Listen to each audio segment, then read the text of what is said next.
What is the most Karen thing a person has ever done to you?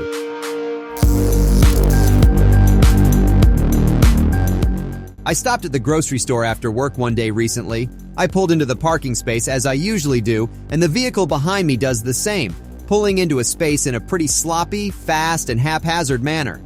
I remember thinking, well, somebody doesn't know how to park. Next thing you know, this lady is coming up and banging on my car window.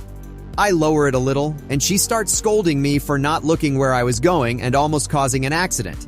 I couldn't really engage her because I was wearing a work shirt, and since this is a good job that pays me well, I don't want the company to be associated with the kind of carnage I really wanted to rain down on this heinous what I thought of saying 3 hours later, because that's just how these things go.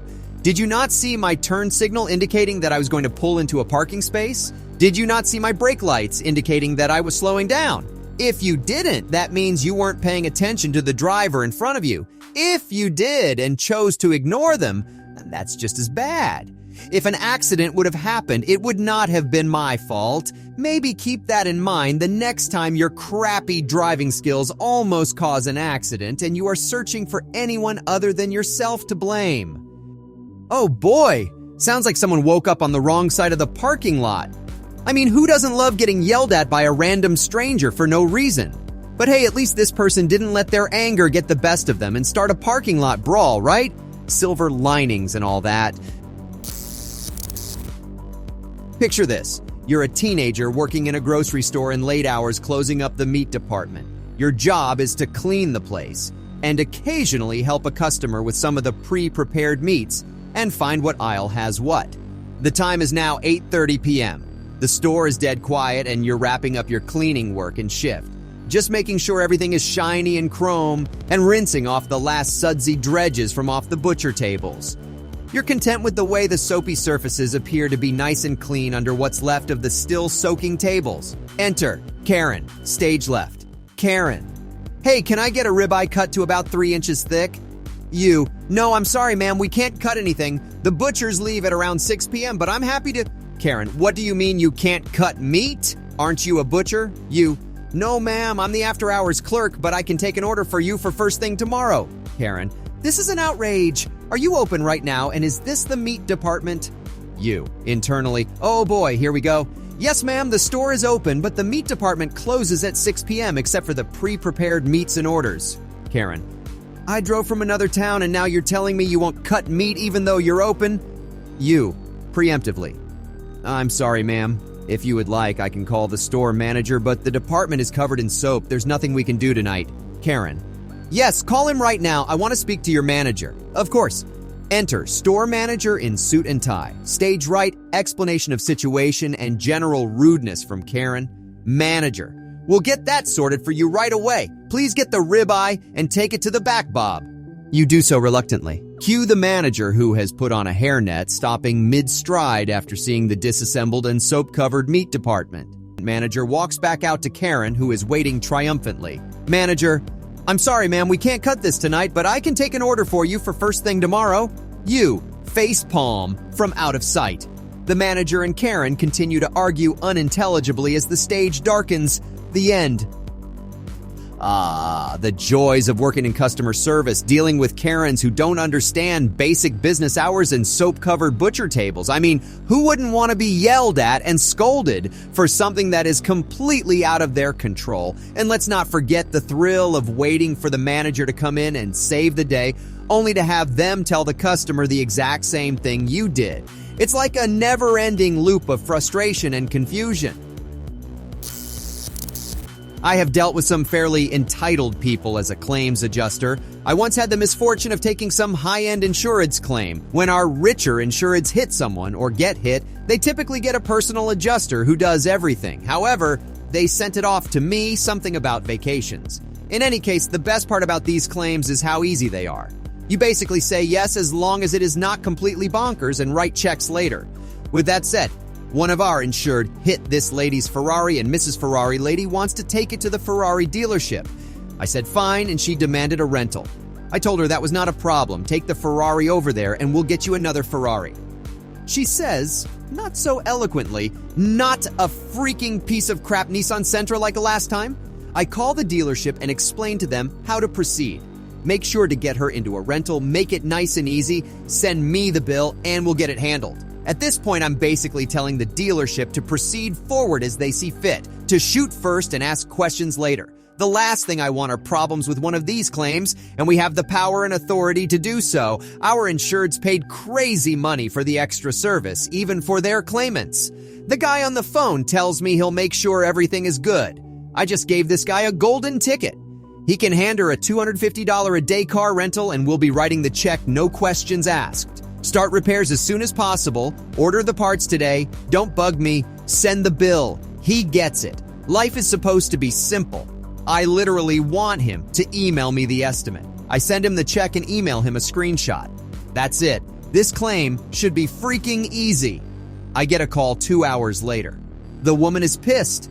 Maybe she got a dumb tech who didn't hear the news. Nope, even I couldn't get that lucky. She's out of her mind. So I talked to a representative that's capable of conversing without screaming like a banshee at everything. He explains she has refused to take a rental. I ask why. She wants the same year and color and model. He tells me he just spent 30 minutes calling any dealer in the city, knowing full well I will pay the markup for having the dealership rent a car from a competitor. There are no rental Ferraris in the area that match that request and none in the nearest 3 cities, apparently. I ask our manager. My manager refuses to ship in another Ferrari. Damn it. She goes bonkers and nothing is accomplished. I can't even get a word in. They take the phone conversation into the dealership service manager's office. He asks her why she will not take the rental. After all, this should be easy. And she said this: I need an exact year, make, and model of rental car because I am going to the country club this Saturday and cannot let everybody know I was in an accident. I could not even process that crap. I was in such a state of shock, so I said nothing. The level of entitlement was so absurd I couldn't even process it. This woman was one of the ultra-rich. Even a Sentra would be perfectly serviceable for me. This woman was devastated by not having her life in perfect order. The delay was long enough that they thought I hung up the phone. Oh boy, entitled people can really make for some entertaining stories, can't they? I mean, who wouldn't want to deal with a rich lady who's more concerned about her image at the country club than the fact that her precious Ferrari got hit? I'm sure she could have just arrived in a horse-drawn carriage or something if she really wanted to keep up appearances. Honestly, I'm surprised she didn't demand a private jet to get to the country club, or maybe even a helicopter, because why settle for anything less? Who cares about the inconvenience and extra expense, right? As long as she looks good in front of her rich friends, that's all that matters.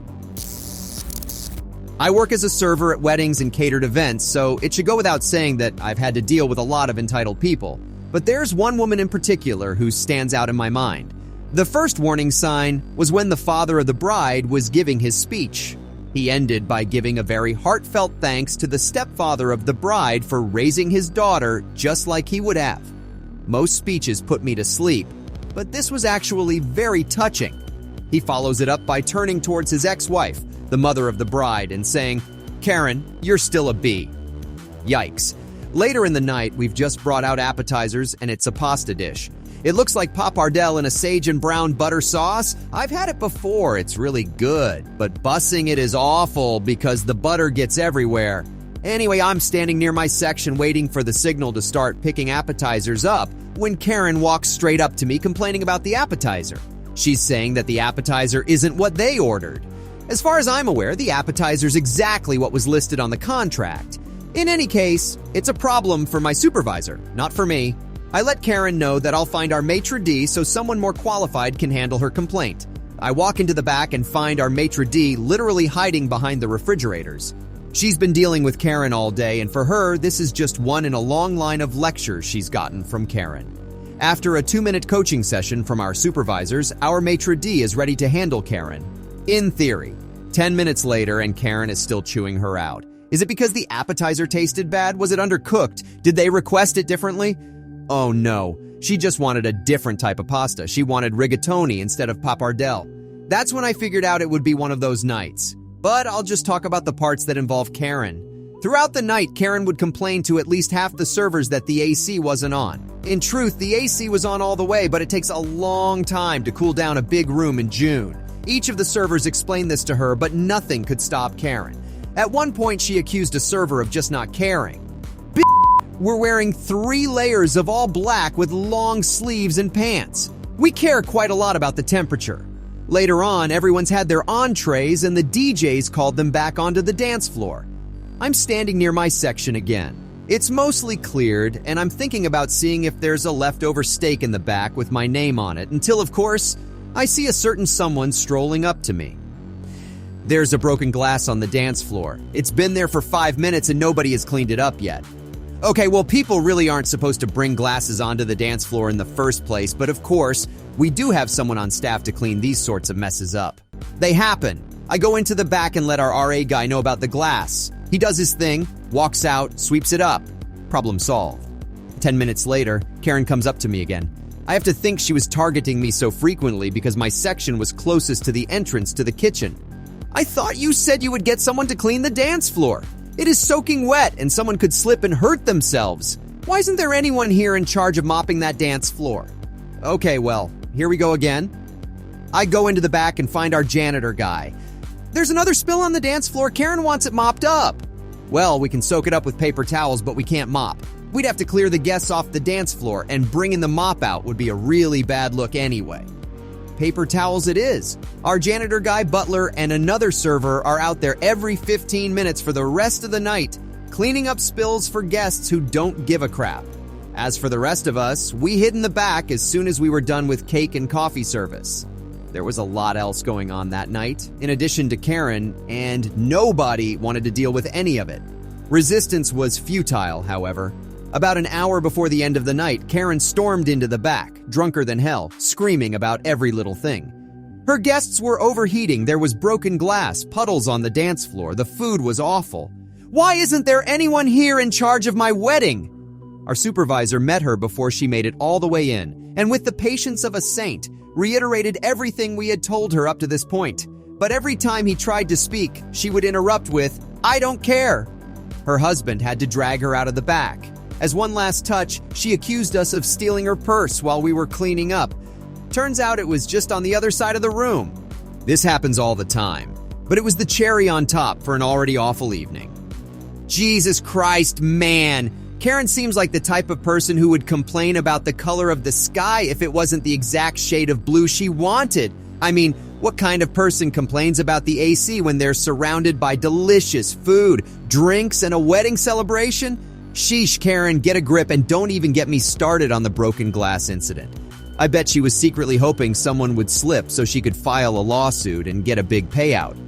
But thankfully, our heroic RA guy was there to save the day and sweep it up like a boss. But the real cherry on top of this cake, which, let's be honest, was probably delicious, because the catering staff seems amazing, was Karen's accusation of theft. I mean, come on, Karen, we have better things to do than steal your purse. We're too busy trying to dodge your complaints and keep the rest of the guests happy. Thanks for watching till the end, and don't forget to subscribe and like for more of these ridiculous stories. Love you all, and stay safe out there in that crazy world. Much love. Peace.